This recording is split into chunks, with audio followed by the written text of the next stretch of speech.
There was a head injury and a lot of jokes about Rockhold getting KO'd in a grappling match, which tickled me delightfully, and means it's time for Verbal Tap.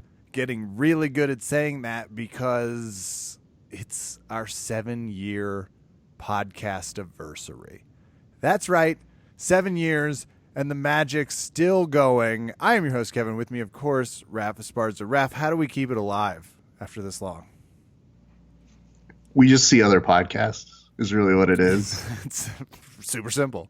We've been non-exclusive. 7 years.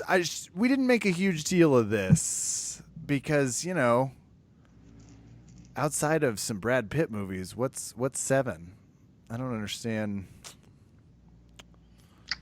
In my head, 7 years is that nice little middle ground that you get away with not getting gifts. Because 5 and 10 are super important. But then the next year, after 5, you're supposed to get the gift that you were supposed to get at the 5 year. This is just what I know from being married. And as a result of all of these things that I've learned, was there a pamphlet?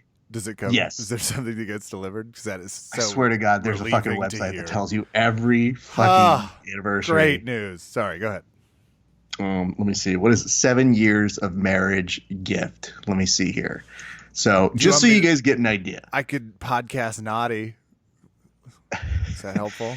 So, okay, traditional. Copper and wool. Who the fuck wants that? What? Traditionally, the 7th anniversary gift is represented by copper and wool. Kev, do you have any wool gifts for me? I do not. Do you have any copper gifts for me? No, but what is a copper gift, by the way? Wool I can understand. It's like a scarf would be wool-based. What's a copper gift? Kev, I knitted this for you, and it's super nice, and you deal with it. It's 100% the one thing copper. That I saw here that it's I'm a trying really to uncomfortable find what it blanket, but I made it, and here you go. If you want, I could break you off a couple pennies and then just let you go your own way. The one thing that I did see here that I'm not finding anymore is that they had two. It looked like it was supposed to be his and her dishes, but to me, they looked like the soy dishes that you put your soy sauce when you go to a sushi restaurant. And I was like, oh, I'd take that. I don't know where that is. Plus, but I don't want it. We could do his and his dishes. It's 2019. Correct. It's 2019, guys. Get used to it. So anyway, no, we're just in the middle of, we put up a post and we got some nice people who said some nice things. Highly unlikely. Those were bots. For sure. 100% bots. We also got a couple people who were like, you're still on? It's like, yeah, yes, fuck you guys. Thank you. Mm-hmm. And then we also Verbal Tap. Right. Yes. Oh, those chaps. Good for them. The other one that I did notice that made me laugh, though, was I was telling Kevin, I was like, I think we're the oldest. Like, we're the longest surviving show that still does a weekly podcast. Well put. Longest surviving is a well put. Verbal Tap Legal really like that phrase. I think they should, because I look around and okay. You know who also has a ton of episodes right now? Grappling Central. Do you know how many episodes that they just replayed the same episode 2 or 3 times to rack up those numbers? A lot. So that doesn't count. And then what? Inside BJJ, they gave up. They sometimes podcast and they don't even know they did. Like, I think it's just Matt leaves on his phone and then it just sends it to iTunes and they're like, what was that? It's like their version of a butt dial. That's how they podcast now. That is actually in their description. I'm staring at it now. Inside BJJ. Just a butt dial convo between bros. Yep. So anyway, we'll start by saying thank you guys. Just a Giuliani leak away from a podcast. No. Sorry. No, we appreciate you guys for tuning in. It's very fun. We're not going anywhere, so don't worry. And I know you guys probably were a little unsteady when there was a week that we took off between the two of us because we just said maybe we should enjoy our lives or rest for a change. We had Thanksgiving. Yeah. It was great. Ew. Someone made a fucking 7 out of pennies, and that's fucking gross. Copper. All right. Well, how does one attain that knowledge outside of this website? Don't know, dude. They're like, hey, don't forget about 7. It's copper and wool. And I think one year my wife was telling me, she's like, this is our paper anniversary. And I was like, Why? I'm going to go talk to Kevin, dear. We are talking a lot of grappling this evening, peppered in with some MMA. You already got to hear and we'll probably up top it with Polaris 12. Then we'll get to some Quintet 4. I do want to talk a little mixed martial arts news. Overeem's fighting this weekend, which is always one of those I'm like, oh, yes, Overeem. Oh, yes, him. That's good. And it's a great time for me to tell still around? That Good funny Walmart story I have about Overeem. So everybody look forward to that. They're like, tuning out already. Not a Dynamite card, but we'll get to not a Dynamite card.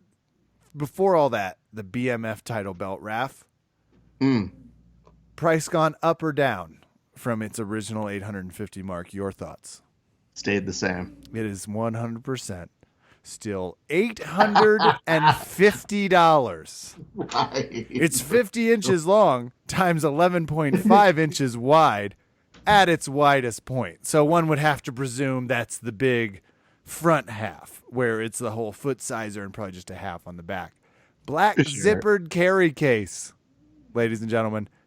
Black zippered carried case. And it still says in the description it's a one of a kind, which is hilarious because it's a BMF replica belt. Does it say, it says, does it say a one of a kind? It's a one of a kind. Ugh. It apostrophe S, a one a kind. It's a 1A kind. It says 1A kind. Because when I made the video, it does say it's a 1A kind. I couldn't let it go. I couldn't put the video up when I was looking closely at it because I thought that was just your read of it. And I was like, oh, okay, that's funny. And then I looked closer at it, and the copy editor in me I read what's on the teleprompter, Raph. That's just my rule. I have a real anchorman-like fragility. But I tried to give him the benefit of the doubt, and I saw it's a one kind. Well, given this is our 7th year anniversary, I want to take a second to be reflective and celebrate us, especially on the 7th minute of this podcast. We've said, I don't remember how many episodes ago, the UFC website sucks. It has always sucked. It's never been good. It's always been run by a single one of Dana White's less effervescent nephews. This is another line in a long line of, it's a terrible line. It's terrible copy. It's written shoddily, written unprofessionally. It's a 1A kind line, and it takes a BMF to own one. God damn. Takes a BMF who's shitty with grammar. It's a 1A kind. The fact that they still haven't fucking fixed it shows you how many they've sold and how many people have complained about it. First one of us to quit BJJ gets that tattooed on their back. It's a 1A kind. All right. Feels good to check back in, though. And just a reminder, you cannot get it on until 1:15:20 for your BMF 1A kind. Quintet was the team-based jiu-jitsu. Polaris 12 was where our friend Josh Palmer was doing some mad grappling announcing. He was at his most excited. Polaris Pro Grappling invades the United Kingdom to bring Polaris 12 from Wales on Saturday. This is from MMA Succa, where they highlight Nicky Rodriguez beating UFC middleweight champion Luke Rockhold. Raph, I have some questions because you know Nicky Rodriguez pretty well. I know him okay, yeah. You've met him. You've at least seen his grappling. You know his team. I mean, I've said he's done steroids to his face 4 times, but that's no big deal. And you're alive, is my point. You two are basically besties. In some cultures, you're dating. Not in this one. No. Nicky Rodriguez does not really try to do any particular jiu-jitsu in this match against Luke Rockhold. No. A lot of just wrestle, push, take back. That doesn't work. Wrestle, push, wrestle, push. Luke Rockhold even calls him out after the match. What are your takes on what we saw in the Polaris Pro 12 main event? So I don't know that you've seen this, but Craig Jones put up a savagely funny video, and I don't know who officially made this video.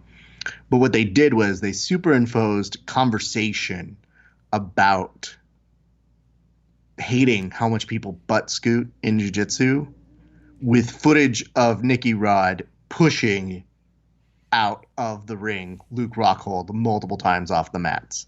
And they're like, yeah, I just hate when people like butt scoot. It's just like, get on with it. You're just trying to get like a leg lock entanglement, and it's just so boring. The first time you hear it, not bad. By about the 14th time you see a push off of the mats, you're starting to go, yeah, no, I see your point. That's fair. That's pretty funny. That the butt scooters look at something like that and they go, you call that interesting? How dare you? Well, and you're alluding to the Luke Rockhold comments that arrived, as they always do, from MMA fighters before the fight, which was basically, it's just not a game about heel hooks and break. It's mental game. They'll yield. This is directly from, to your point, this is the 14th time. Luke Rockhold's not an innovator. He's just calling from the playbook. He was like, oh, I'll mock his masculinity and hope he doesn't heel hook me and finish this fight. Because I personally, I'm with you. And number one, I don't ever remember. I actually want to take a second to just ask you a jiu-jitsu question here too. You and I have taken a number of beginner classes at academies. You could say, across this country. We've grappled in New York, Hawaii, California, all across the Midwest, Plains. Raf has, visited 97 gyms in southern Los Angeles. About that. Have you ever seen a beginner class teach dropping to your ass to engage in conflict? No. Me neither.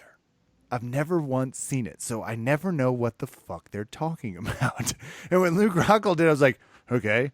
Well, I was at Jubera's about a month ago, and I was watching the beginner class as we were ending. It was just white belt with training, drilling.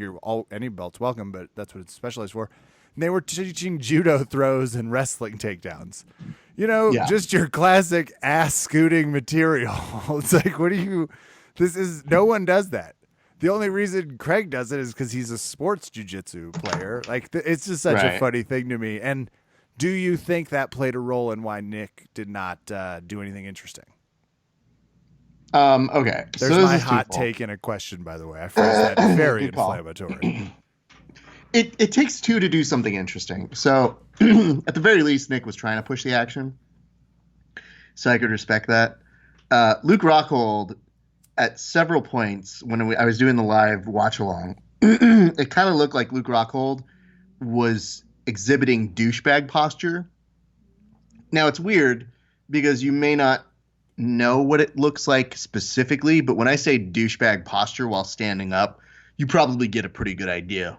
It's where your shoulders like go back as if they're relaxed. It's vaguely saying, I want to bang, bro, but come on, bro. But bro, it was very confusing. And he kept putting his leg up, kind of like a prize horse does when they're trotting their way after doing a full race. And he kept trying to do that to bait him in. And I think in his post interview, you had Nicky Rod being like, nah, bro, I'm not doing that. And to be fair, he might have been goading him in and saying like, oh, it's all steroids and leg locks is what it's all about these days.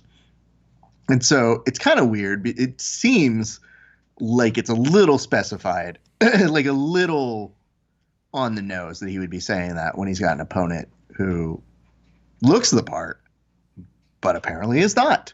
And that's the whole beauty about Nicky Rod. Like when I joke and I say like, oh man, I've said he's on steroids. I've just asked him about it and he's just said like, no.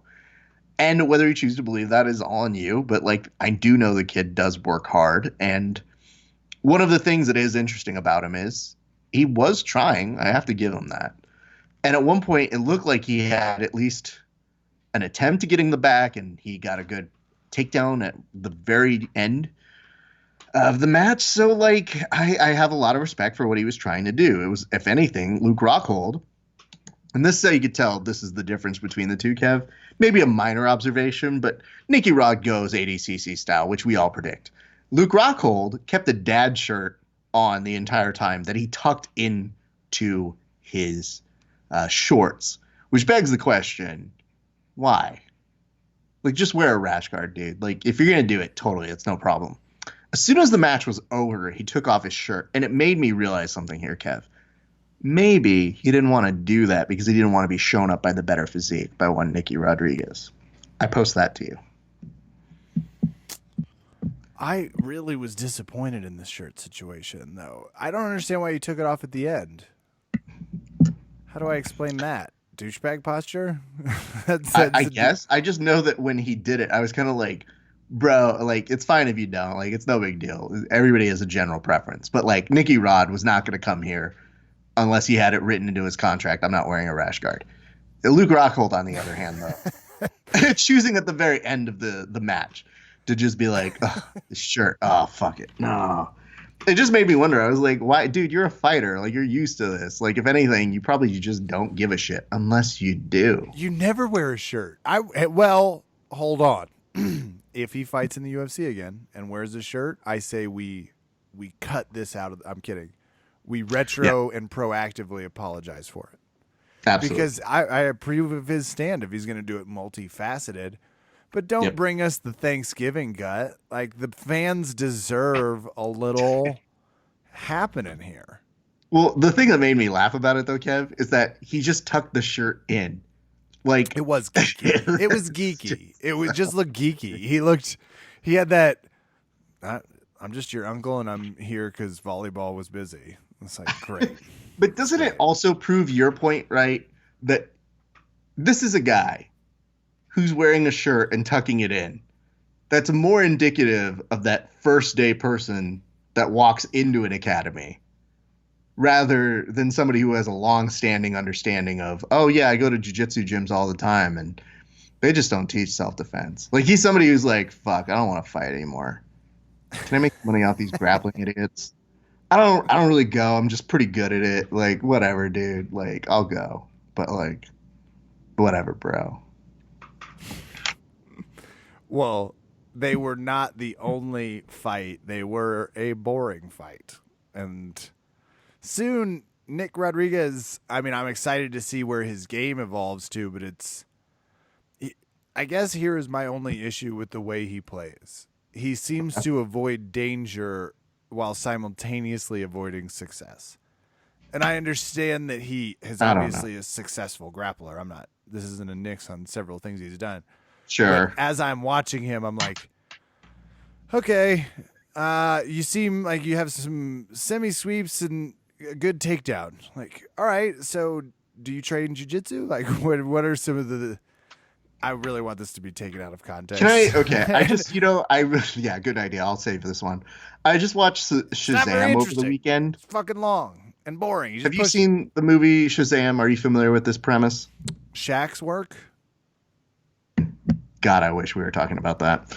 Shazam is the DC Comics property in which Zachary Levi, you might have seen him, is in a DC film where he's wearing a super suit.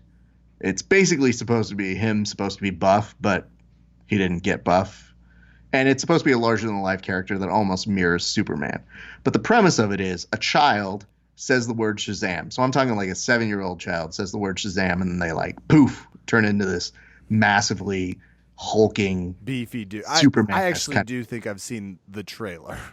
Sure. Red costume. I have a theory that Nick Rodriguez Shazams before every match, and in response to your note about, you know, getting a good takedown here and then maybe not knowing what to do with it, I think he's like a 7-year-old kid who gets somebody's back and goes, I don't know what to do here. And then he like has a moment.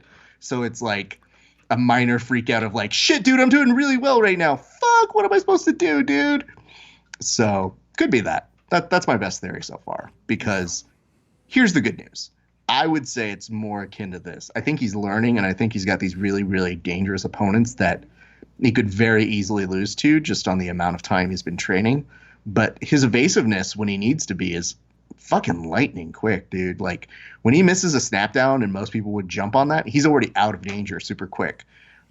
So I think it's a good recognition of position. I think as he evolves, it'll be interesting to see what he does, because last thing I want is that dude on my back. So, you know, he's got some danger to him. I just think the more and more he trains with these beasts, the more and more we're going to see him doing some other shit. But for now, I'll just have to take your word for it because I didn't see it. Oh, sick burn. Sick burn. Got him. Thank you. And, this is what happens. Theory 2, it's a Honey, I Blew Up the Kids moment. Popular sequel to Honey, I Shrunk the Kids. People do not talk about this movie enough. Or it already existing is probably enough. Might have been that. Maybe he was tiny and his massive scientist dad or uncle. I don't know. Ash Williams defeats Richard Alarcon via, it says armbar. I take offense to that. That's not what happened. That's simply not what happened. Ash Williams defeats Richard Alarcon via arm break is what happened. Yeah. He broke his arm, and they all stopped because without a tap or anything I could hear auditory, he just knew the match was over. I should say I did hear a pop. Yep. Brutal. Is that what happens when the armbar defense doesn't go as Tonin planned? Oh, sure. Rich he's good people, man. I know the kid really well. I know Ash pretty well. So when I saw that match, I said, man, that's going to be a good match. It's a rematch. It was a good match. It's going to be fun. I interviewed Ash on Sunday. So if you guys haven't seen that, go check out that interview. And I asked him about it. I was like, first of all, why would you make me throw up in my mouth? That's rude on your part, Ash. And second, were you thrown by that? And he's like, dude, I've never broken somebody's anything. So he's like, it felt weird. He's like, it's not really what I like to do. His body reacted. His whole body was like, oh, this fight's over. It's like, oh my God. Yeah, you can tell. The good news is apparently nothing is broken is what Rich is saying. Yup. Oh my God, to be young and he just flexible. said that his ligaments were overstretched. I famously have put out a video of me watching it real time, and I could have picked other moments when I talked about it, but I wanted to show that exact reaction that I had, which is I definitely close my eyes as I start to see the replay of it, but they kept showing it, and I told Ash, I was like, man, it sucks on the one hand that it happened, but also for you, it's also kind of cool that it happened. So it's kind of a bind. He's like, dude, for real. He's like, don't get me wrong. He's like, I love the fact that I get a cool thing that's a replay value. He's like, but I really like Rich. And I guess you can find out more of the story behind it. But Polaris actually ended up, when he was supposed to fight a Meow Brother, that didn't happen. And they asked him for anybody who he'd like to face. And he said Rich. And Rich is all the way here in Southern California. And credit to the people at Polaris. They actually were able to bring him on. So find out more about that story and much, much more on Grappling Hour. Tommy, yeah, brutal armbar though. Arm break. Well, I guess not. Sounds good. I mean, I'm hoping for the best, but damn. I mean, I was well past tapping several notches before anywhere he got to. Tommy Langaker defeats Gilberto Burns via unanimous decision. This was a gi match. Tommy Langaker is very good in the gi. He's fun to watch in the gi, but it seemed this was really an exciting match for about 7 to 8 minutes. Tapered off. Tommy Langaker much better just in control. That's really all I have. Do you have anything to add on that? I mean, it was a great exhibition in the gi. We're not seeing a ton of those, and I honestly didn't know. This was the perfect amount of gi, too, by the way. I was like, yeah, that's all I needed. There we go.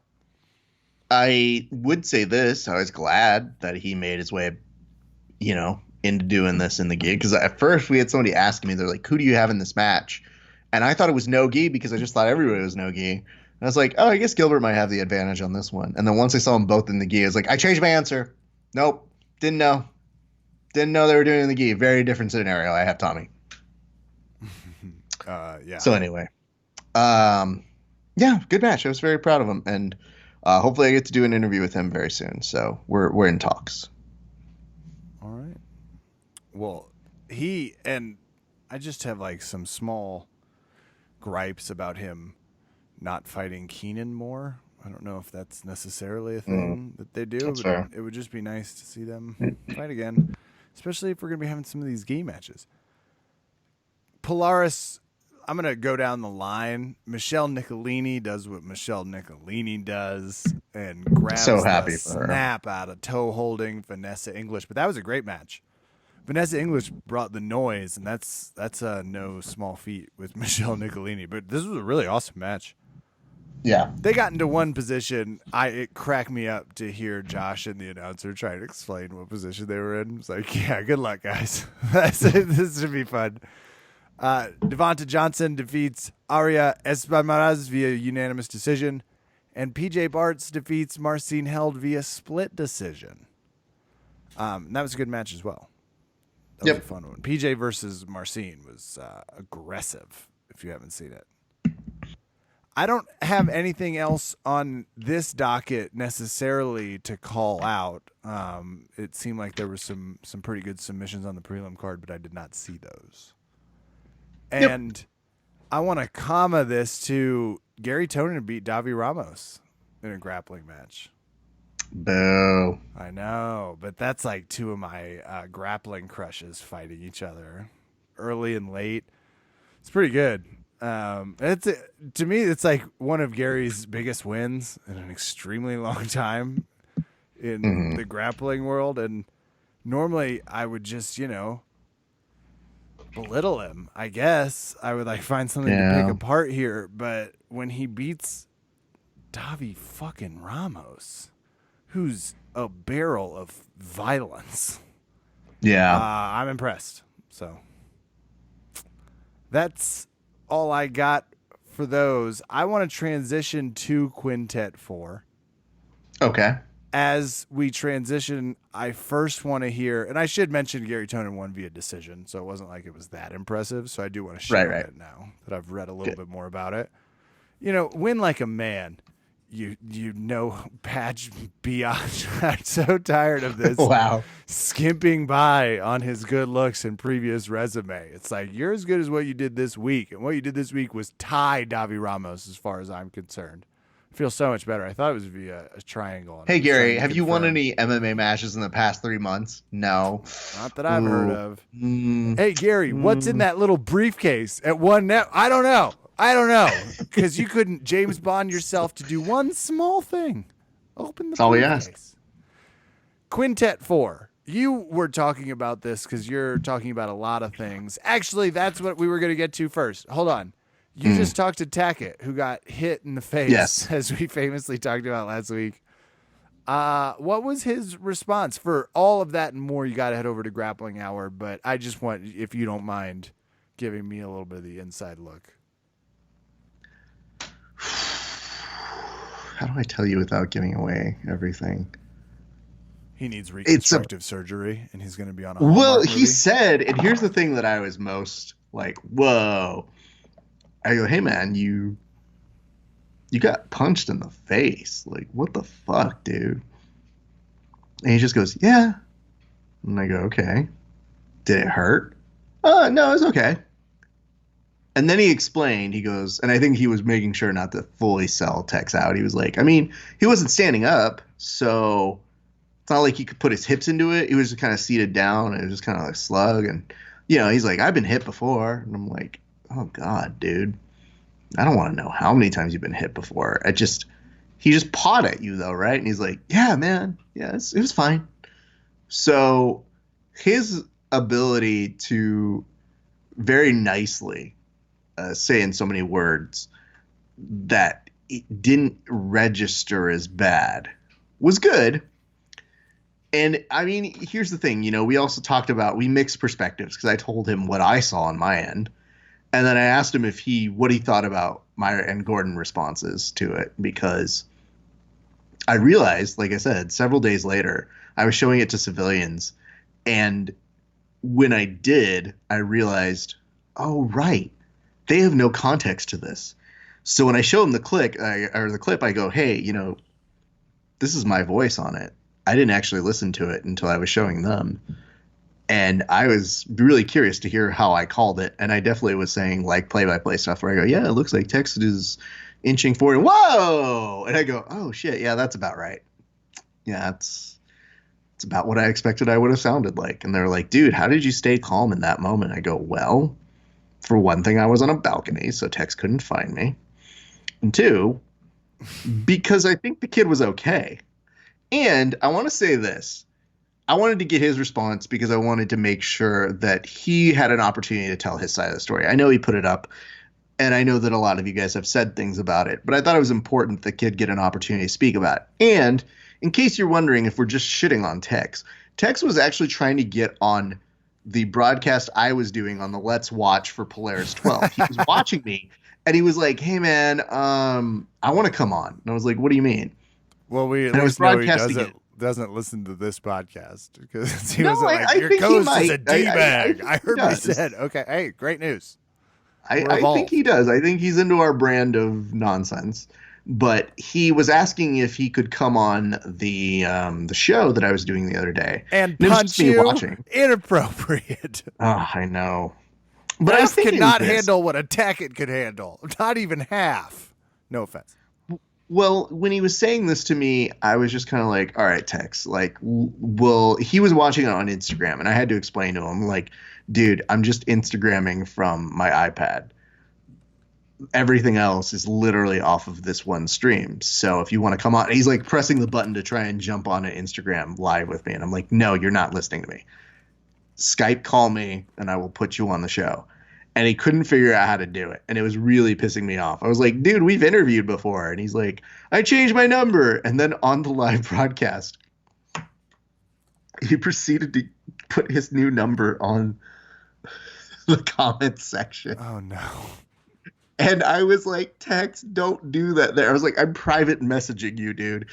And Dan Hubler shows up just at this moment. Great. Looks around and That's goes, a perfect hey, human being. how come I can't bet on any of these things for Polaris? Oh, never mind. I'm going to go off air and call Tex. So it was just kind of I'm sure if you just watch it happening on that show, it's also on the Grappling Hour, channel. So you can see it at some point early in the first hour of the show.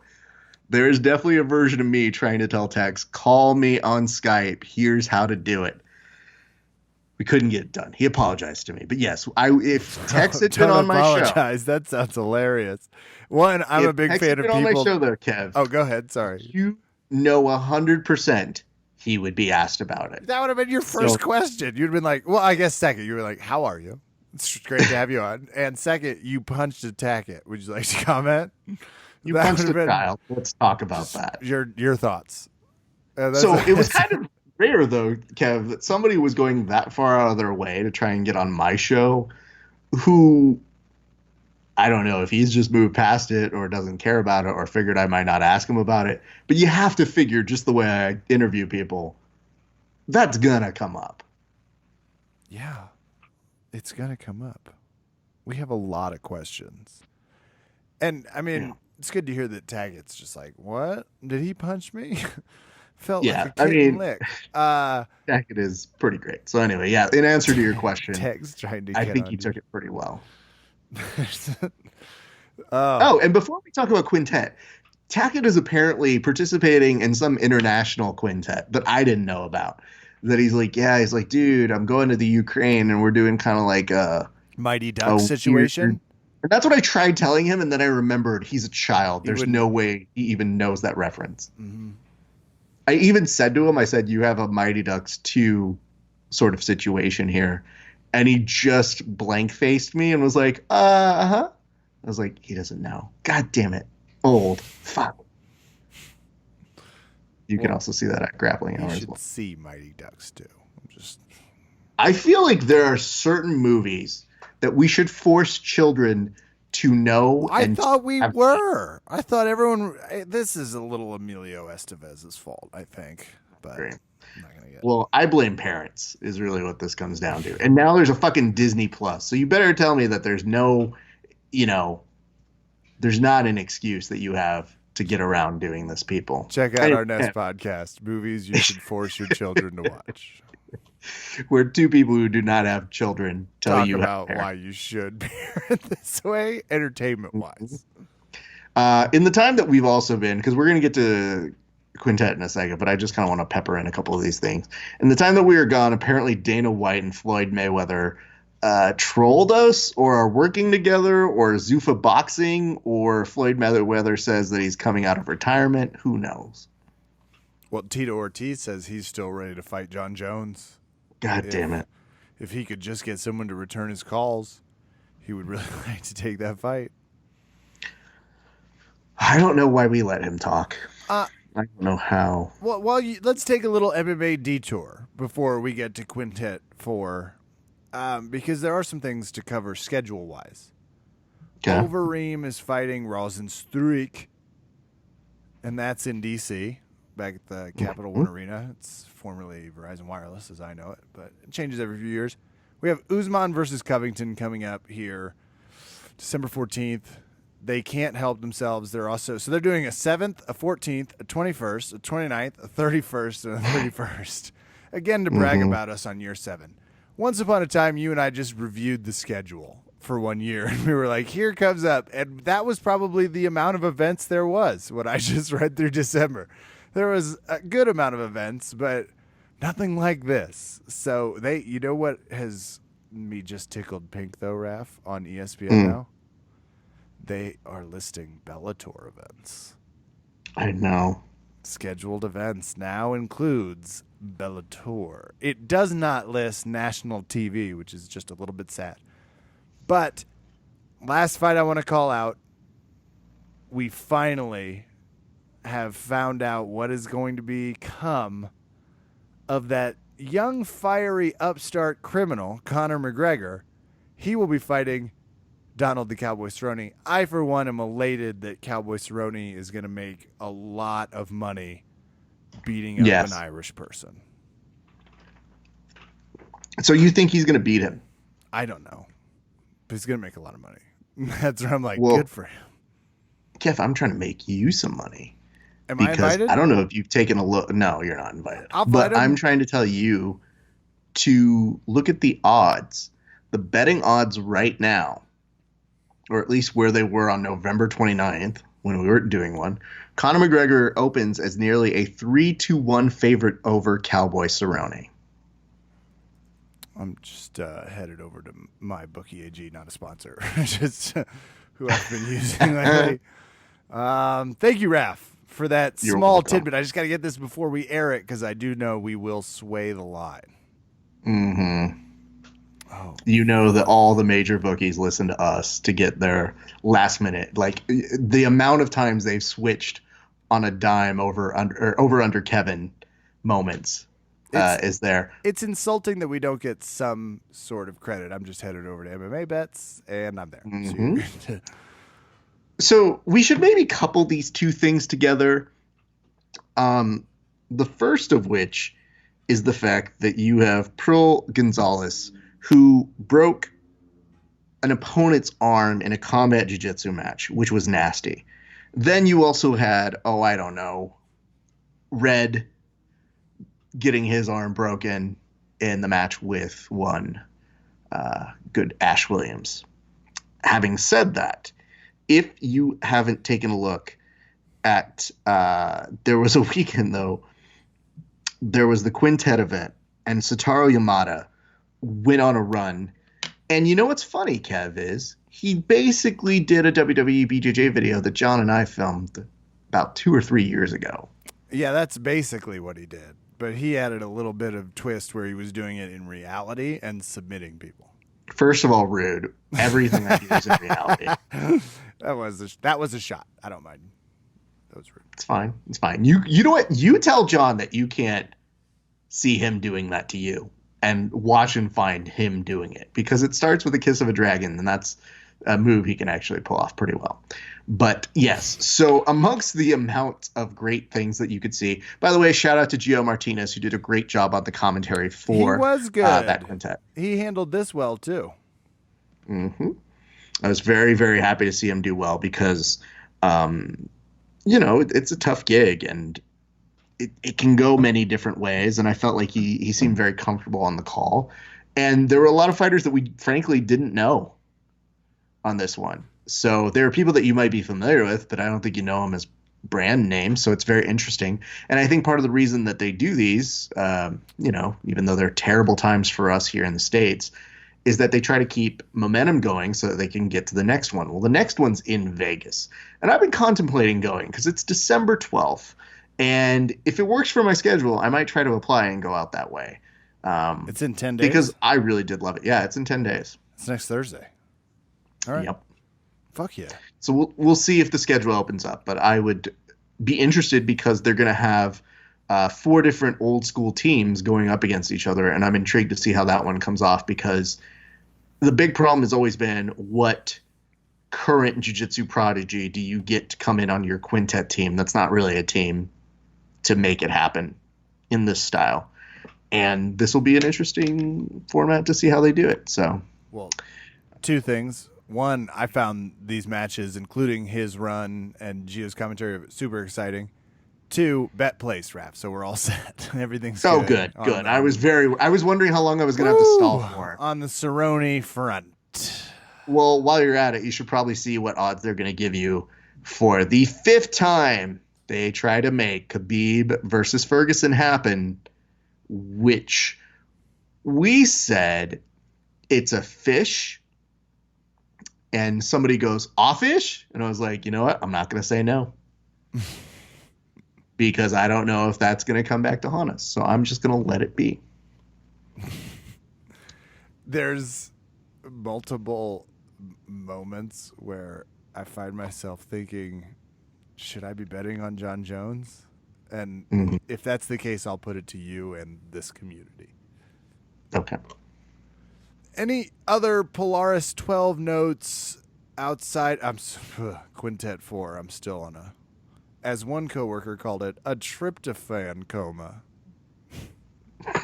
Wow, so eloquently put. No, Quintet was a lot of fun. I would encourage you just to watch it. And as I told Kevin, he was like, "Should I watch it?" I go, "Just kind of have it on in the background. You don't need to watch that one too intently. Just kind of have it on when you're doing some dishes and stuff." Because the hard part for me was I watched it while the Chiefs thumped the Raiders. It felt delicious. Especially delicious with the Raiders, I'm sure. There is that. Okay, so let's kind of round third on this one. Tito Ortiz, and I know we briefly mentioned this, him thinking that he can currently beat John Jones, though, Kev, is one headline. The other headline is that Tito Ortiz is apparently in talks with Logan Paul about transitioning him to MMA.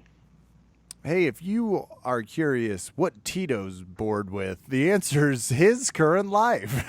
And evidence A through Z would be what he's doing. So he's, getting Logan Paul to transition away from YouTuber and boxer. Mm-hmm. Every time someone's like, this is who CM Punk should fight, it's like, you are wrong. Mm-hmm. This is who Usman should fight next. Like, let's let the style bender do some work here. What's Frankie Edgar doing? Like, don't rush to put them up against someone who's also new. Let's think about who we could put him up against to really beat the shit out of him for fun. That's what this is all about. Tito wouldn't be my first choice if I were Logan Paul. By the way, don't forget, Tito is fighting this week. Who? Where? In court? He's fighting on Combat. Is there a divorce thing that I didn't see? Him and Jenna Jameson going for round 24. Yes. No, this is the fight between him and WWE superstar Alberto Del Rio, a.k.a. Alberto Del Patron. Like, this is the match where they're both bringing their former belts, and winner gets both belts from a different organization. Okay. One's a fighting one, one's a pro Tito wrestling. Bringing? I think Tito's bringing one of his old UFC belts, and I think Alberto Del Rio is bringing his WWE championship. We finally have a market for the BMF replica belt. We finally figured it out. One of these guys needs to get online, get an 850 or change the nameplate, and say Lovey. Why? Why are they doing this? What kind of fight is it? It's who knows. It's a thing. And as Tito has said in the past, they're fighting for the future of America. So I'm very disappointed that you didn't hear enough. Yeah, because it's USA versus Mexico. I actually thought I saw someone talking about Tito Ortiz on the impeachment inquiries, and I was like, what? I don't understand. Well, I think that was one of the last things to hit the rest of the world. I mean, everything else is pretty much as normal. So there are fights this weekend, and then Overeem. yep, get excited about that. Okay, You're gonna have it's to time make to a tell real about choice that here, Walmart people. story. Hold on, Yes, Ref. please Shut do. up. Everyone shut up. Verbaltapcast, shut up. So, saw Overeem, what I thought was a guy who looked a lot like Alistair Overeem at a Walmart in the Highlands in Denver. I was like, man, I'm pretty sure that's Alistair Overeem. But he looked like he was checking it out just with some family or friends. I didn't want to go up and be the guy that's like, hey, Overeem, let's get a fight where it looks like we're punching each other. He's living his life. So I was just like, but I have to know if it's him or if I just am imposing it on this behemoth human. So I was like, you know what? I know what people call him in the industry. They call him Reem. That's what they call him. So I was like, I'm just going to yell it into my hand as I'm walking out in a crowd of people and see if he turns his head. So I was like, Reem! Just like gave it a little scream. He turned his head. It was him. He was rocking that denim jacket. It was like 4 degrees out. That was Overeem. That's my Walmart story with Alistair Overeem.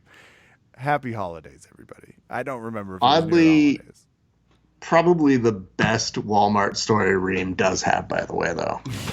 The other ones involve paternity suits and some issues with a shotgun. He doesn't want to talk about it. They're probably like, Reem, you dropped your steroids. Just kidding. Bye. Hi, here's your BMF replica belt. Won't be available for a month. But here's your receipt. It was so great. I forgot until we mentioned it that I looked back at the copy that I sent you that it's still not available until the 20th. Still not available. They were like, we next can't year. get this thing ready by the holidays. It's too one of a kind. It's good. That's going to do it for us tonight here on year 7, minute 47 of a podcast I'm quite sure was hilarious. I am Kevin. Thank you for listening. Good night and good fight.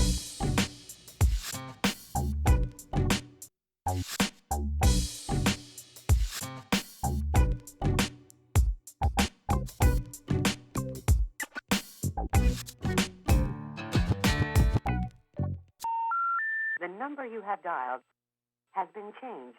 The new number is... Please note, the new number is...